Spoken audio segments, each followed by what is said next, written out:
పెళ్ళంటే నూరేళ్ల పంట అని, కలిసి ఉంటే కలదు సుఖమని మన పెద్దలు ఏనాడో చెప్పారు. భారతీయ సంస్కృతిలో పెళ్లి అంటే కేవలం ఇద్దరు వ్యక్తుల కలయిక కాదు, రెండు కుటుంబాల బంధం. కానీ మారుతున్న కాలమాన పరిస్థితులు, పాశ్చాత్య ధోరణులు మన ఆలోచన విధానాన్ని సమూలంగా మార్చేస్తున్నాయి. ఒకప్పుడు విడాకులంటే కోర్టుల చుట్టూ తిరగటం, లాయర్స్ తో వాదించటం, సమాజం ఏమనుకుంటుందో అని భయపడటం ఉండేది. కానీ నేటి ఆధునిక సమాజంలో విడాకులు అనేది ఒక లైఫ్ స్టైల్ చాయిస్ గా, వ్యక్తిగత స్వేచ్ఛకు చిహ్నంగా మారుతున్నాయి. ఒకే ఇంట్లో ఉంటూనే వేర్వేరు ప్రపంచాల్లో విహరిస్తున్న జంటలు, వింత పోకడలు నానాటికి పెరిగిపోతున్నాయి. వీటిని అంతర్జాతీయంగా డివోర్స్ ట్రెండ్స్ అని పిలుస్తున్నారు. ఇందులో కొన్ని బంధంగా శాశ్వతాన్ని తెంచేస్తే, మరికొన్ని విచిత్రంగా బంధాన్ని కాపాడుతున్నాయి. ఈ ట్రెండ్స్ లో ఇప్పుడు ప్రపంచ వ్యాప్తంగా హాట్ టాపిక్ గా మారిన అంశం గ్రే డివోర్స్. జుట్టు తెల్లబడ్డాక, అంటే దాదాపు 50 లేదా 60 ఏళ్లు దాటాక దంపతులు విడాకులు తీసుకోవటమే ఈ గ్రేట్ డివోర్స్ అనబడుతోంది. పాశ్చాత్య దేశాల్లో వీరిని సిల్వర్ స్ప్లిట్సర్స్ అంటున్నారు. నీకు తెలుసా?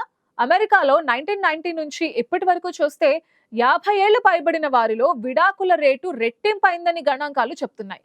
దీనికి ప్రధాన కారణం ఎంప్టీ నెస్ట్ సిండ్రోమ్, అంటే దశాబ్దాల పాటు పిల్లల పెంపకం, చదువులు, పెళ్లిళ్ల బాధ్యతల్లో మునిగిపోయిన దంపతులు పిల్లలు ఇంటి నుండి వెళ్లిపోయాక ఒక్కసారిగా ఖాళీ అవుతారు. ఆ టైంలో ఒకరి ముఖం ఒకరు చూసుకున్నప్పుడు ఇన్నాళ్ళు తమ మధ్య ప్రేమ కంటే బాధ్యతే ఎక్కువ ఉందన్న విషయం అర్థమవుతుంది. దాంతోపాటు వైద్య రంగంలో వచ్చిన విప్లవాత్మక మార్పుల వల్ల మనిషి ఆయార్థం పెరిగింది. 60 ఏళ్లకే జీవితం అయిపోలేదు, ఇంకా 20-30 ఏళ్లు బతికే అవకాశం ఉంది. మిగిలిన ఈ జీవితాన్నైనా నా కోసం నేను బతకాలి, రాజీ లేని జీవితం గడపాలి అనే ఆలోచన వారిని విడాకుల వైపు నడిపిస్తోంది. ముఖ్యంగా మహిళల్లో వచ్చిన ఆర్థిక స్వాతంత్రం దీనికి ఆజ్యం పోస్తోంది. బిల్ గేట్స్, మెలిండా గేట్స్ విడాకులు దీనికి క్లాసిక్ ఎగ్జాంపుల్ గా చెప్పొచ్చు. ప్రేమ లేని చోట కలిసి ఉంటూ నరకం అనుభవించే కంటే విడిపోయి మంచి ఫ్రెండ్స్ గా మిగిలిపోవడమే మేలని ఈ తరం వృద్ధ దంపతులు భావిస్తున్నారు. ఇక రెండో ట్రెండ్ గురించి వింటే మీరు ఆశ్చర్యపోవడమే కాదు, అరే ఇది మన ఇంట్లో కూడా జరగాల్సిన పనే కదా అని అనుకుంటారు. అదే స్లీప్ డివోర్స్. పేరులో డివోర్స్ ఉంది కదా అని కంగారు పడకండి. ఇది బంధాన్ని విడదీసేది కాదు, మరింత బలపరిచేదిగా ఉంటుంది. ఒక సర్వే ప్రకారం ప్రపంచవ్యాప్తంగా దాదాపు 30% జంటలు నిద్రలేమి కారణంగా విడిపోతున్నారట. భర్తకు భయంకరమైన గురక ఉండొచ్చు, లేదా భార్యకు రాత్రిళ్ళు కాళ్ళు కదిలించే అలవాటు ఉండొచ్చు. ఒకరు చల్లగా ఏసీ కావాలనుకుంటే మరొకరికి వెచ్చగా దుప్పటి కావాలి. ఇలాంటి చిన్న చిన్న కారణాలు ఈ జంటల రాత్రులను, నిద్రను చెడగొడతాయి. సరైన నిద్ర లేకపోతే మనిషిలో చికాకు, కోపం పెరుగుతాయి. ఆ కోపం తెల్లారాక దాంపత్య జీవితం మీద పడుతుంది. అందుకే పాశ్చాత్య దేశాల్లో ఇప్పుడు స్కాండినేవియన్ స్లీపింగ్ మెథడ్ బాగా పాపులర్ అవుతోంది. అంటే కప్పుకోవడానికి వేర్వేరు దుప్పట్లు వాడటం, లేదా ఏకంగా వేర్వేరు రూమ్స్ లో పడుకోవటం. హాలీవుడ్ నటి కెమెరాన్ డియాజ్ లాంటి ప్రముఖులు కూడా దీన్ని సమర్థిస్తున్నారు. పగలు ప్రేమికుల్లో ఉందాం, రాత్రికి మాత్రం విడివిడిగా ప్రశాంతంగా నిద్రపోదాం అనేది దీని వెనుక ఉన్న కాన్సెప్ట్. మంచి నిద్ర మంచి శృంగార జీవితానికి, ఆరోగ్యకరమైన బంధానికి పునాది అని నిపుణులు చెప్తున్నారు. ఇదిలా ఉంటే దీనికి పూర్తి వ్యతిరేకమైంది, అత్యంత ప్రమాదకరమైనవి సైలెంట్ డివోర్స్ అంటున్నారు. జపాన్ లో అయితే ఈ నిశ్శబ్దపు విడాకులను కటేనై రికాన్ అని అంటారు. అంటే దీనినే ఇన్ హౌస్ డివోర్స్ అని కూడా పిలుస్తారు. బయట సమాజానికి, బంధుమిత్రులందరికీ వీరు చాలా బాగా కలిసిపోయే అన్యోన్య దంపతులుగా కనిపిస్తారు. ఏ ఫంక్షన్ జరిగినా జంటగా వెళ్తారు. కానీ ఇంటి గడప దాటి లోపలికి రాగానే ఎవరి ప్రపంచం వారిదే. ఒక ఇంట్లో ఉంటారు, కానీ మాటలు ఉండవు. అవసరానికి మించి ఒక్క ముక్క కూడా మాట్లాడుకోరు. శారీరక సంబంధం, భావోద్వేగాల పంపిణీ లాంటివి అస్సలే ఉండవు. కేవలం పిల్లల భవిష్యత్తు కోసమో, ఆర్థిక ఇబ్బందుల వలనో, లేదా సొసైటీ ఏమనుకుంటుందో అనే భయంతోనే విడాకులు తీసుకోకుండా ఇలా రాజీ పడి బతుకుతూ ఉంటారు. ఇదొక రకంగా చెప్పాలంటే చట్టబద్ధంగా విడిపోవడం కంటే నరకం అని చెప్తున్నారు పరిశీలకులు. ఎందుకంటే రోజు వారి జీవితంలో పక్కన మనిషి ఉన్నా లేనట్లే ప్రవర్తించడం మానసికంగా చాలా కృంగదీస్తుంది. దురదృష్టవశాత్తు మన దేశంలోని చాలా మధ్యతరగతి కుటుంబాల్లో ఈ సైలెంట్ డివోర్స్ సంస్కృతి చాప కింద నీరులా విస్తరించి ఉంది. ఇదిలా ఉంటే మరో ఆసక్తికరమైన ట్రెండ్ పేరు ఎయిర్పోర్ట్ డివోర్స్. వినడానికి వింతగా ఉంటుంది. సోషల్ మీడియాలో, ముఖ్యంగా టిక్టాక్, ఇన్స్టాగ్రామ్ లో విపరీతంగా వైరల్ అవుతోంది. ఈ తరం ట్రావెల్ లవర్స్, కొత్త జంటలు దీన్ని ఒక రిలేషన్షిప్ హ్యాక్ గా పాటిస్తున్నారు. సాధారణంగా మనం ఏదైనా వెకేషన్ కి లేదా ట్రిప్ కి వెళ్ళేటప్పుడు ఏం జరుగుతుంది? ఆ హడావిడిలో చిన్న చిన్న గొడవలు మొదలవుతాయి. నువ్వు పాస్పోర్ట్ బ్యాగ్ లో పెట్టావా లేదా, లగేజ్ బరువు ఎక్కువైంది చూసుకోలేదా, ఎందుకంత నెమ్మదిగా నడుస్తున్నావు, ఇలాంటి మాటలతో ఎయిర్పోర్ట్ లోనే మూడ్ మొత్తం పాడైపోతుంది.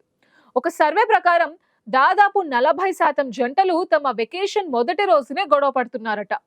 ఈ సమస్యను అధిగమించడానికే ఈ ఎయిర్పోర్ట్ డివోర్స్ అని కొత్త పద్ధతి పుట్టుకొచ్చింది. ఈ కాన్సెప్ట్ చాలా సింపుల్.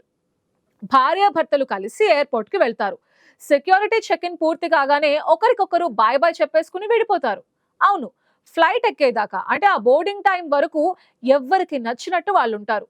భర్తకి కాఫీ తాగుతూ న్యూస్ పేపర్ చదవడం ఇష్టమైతే లాంచ్ కి వెళ్తాడు. భార్యకి పర్ఫ్యూమ్స్ చూడడమో షాపింగ్ చేయడమో ఇష్టమైతే డ్యూటీ ఫ్రీ షాప్స్ వైపు వెళ్తూ ఉంటుంది. అంటే ఆ గంటో 2 గంటలో ఎవరికి నచ్చినట్టు వాళ్ళు మీ టైం స్పెండ్ చేస్తారు. ఒకరు తినేటప్పుడు మరొకరు వెయిట్ చేయాల్సిన పని లేదు. ఒకరు షాపింగ్ చేస్తుంటే మరొకరు విసుక్కోవాల్సిన అవసరం లేదు. దీనివల్ల ప్రయాణానికి ముందే వచ్చే ఒత్తిడి, చిరాకు తగ్గిపోతాయి. తిరిగి విమానంలో సీట్లో కూర్చునేసరికి ఇద్దరు చాలా రిలాక్స్డ్ మూడ్ లో హ్యాపీగా కలుసుకుంటారు. నా ఆనందం నాది, నీ స్పేస్ నీది అని గౌరవించుకోవడం వల్ల వెకేషన్ మొత్తం చాలా హ్యాపీగా సాగుతుందని ఈ తరం జంటలు బలంగా నమ్ముతున్నాయి. అనవసరమైన గొడవలు రాకుండా ఉండటానికి ఇదొక స్మార్ట్ ఐడియా అని ట్రావెల్ ఎక్స్పర్ట్స్ కూడా మెచ్చుకుంటున్నారు. చివరగా, కుటుంబ వ్యవస్థలో వస్తున్న మార్పులకు, మహిళల్లో పెరుగుతున్న ఆత్మవిశ్వాసానికి నిదర్శనంగా నిలుస్తున్న ట్రెండ్ మెనో డివోర్స్. ఒక స్త్రీ జీవితంలో మెనోపాజ్ అనేది శారీరకంగానే కాదు, మానసికంగా కూడా ఒక కుదుపునిచ్చే దశగా చెప్తారు. సాధారణంగా 45 నుండి 55 ఇయర్స్ మధ్యలో ఈ దశ వస్తుంది. ఈ టైంలో హార్మోన్స్ ఇంబ్యాలెన్స్ వల్ల స్త్రీలలో విపరీతమైన మార్పులు వస్తాయి. ఇన్నాళ్ళు నా భర్త కోసం, నా పిల్లల కోసం, నా అత్తమామల కోసం బతికాను, మరి నా కోసం నేను ఎప్పుడు బతుకుతాను అనే ప్రశ్న ప్రతి స్త్రీ మదిలో మెదులుతుంది. దీన్నే American psychologists the walk away wife syndrome అని పిలుస్తున్నారు. అంటే భార్య ఉన్నట్టుండి ఏ గొడవ లేకపోయినా బంధం నుండి బయటకు నడిచి వెళ్ళిపోవడం అన్నమాట. కానీ నిజానికి అది అప్పటికప్పుడు తీసుకుంటున్న నిర్ణయం కాదు. ఏళ్ల తరబడి అణిచివేసుకున్న అసహనం, అసంతృప్తి ఆ టైంలో బద్దలవుతాయి. లండన్ కి చెందిన నూన్ అనే సంస్థ నిర్వహించిన ఒక సర్వేలో దిగ్భ్రాంతికరమైన విషయాలు బయటపడ్డాయి. 40 ఏళ్లు దాటిన మహిళల్లో ప్రతి ముగ్గురిలో ఒకరు తమ భర్త నుండి విడాకులు తీసుకోవడానికి సిద్ధంగా ఉన్నారని, లేదా ఆ దిశగా ఆలోచిస్తున్నారని తేలింది. సుమారు 70% విడాకుల పిటిషన్స్ ఇప్పుడు మహిళల వైపు నుండే వస్తున్నాయని గణాంకాలు చెప్తున్నాయి. దీనికి కారణం ఆ టైంలో మహిళలకు తమ జీవితం పట్ల వచ్చే ఒక స్పష్టత అని చెప్తున్నారు నిపుణులు. పిల్లలు ఎదిగిపోయాక, తమ బాధ్యత తీరాక ప్రేమ లేని, గౌరవం లేని బంధంలో కొనసాగటానికి వాళ్ళు ఇష్టపడటం లేదు. మెనోపాజ్ కి, విడాకులకి సైంటిఫిక్ లింక్ లేకపోయినా ఆ టైంలో మహిళలు తీసుకుంటున్న ఈ బోల్డ్ డెసిషన్ వల్లే దీనికి మెనో డివోర్స్ అనే పేరు స్థిరపడిపోయింది. మొత్తంగా చూస్తే గ్రే డివోర్స్ అయినా, స్లీప్ డివోర్స్ అయినా ఇవన్నీ చెప్తున్న సారాంశం ఒక్కటే. పెళ్లి అనేది ఒక బంధం మాత్రమే కాదు, అందులో ఇద్దరు వ్యక్తుల సంతోషం కూడా ముఖ్యం. రాజీ పడి బతకడం కంటే రాజీగా విడిపోవడమో లేదా కాస్త స్పేస్ తీసుకుని బంధాన్ని కాపాడుకోవడమో మంచిదని ఈ తరం బలంగా నమ్ముతోంది. కాలం మారుతోంది, దాంతో పాటే బంధాల నిర్వచనాలు కూడా మారుతున్నాయి.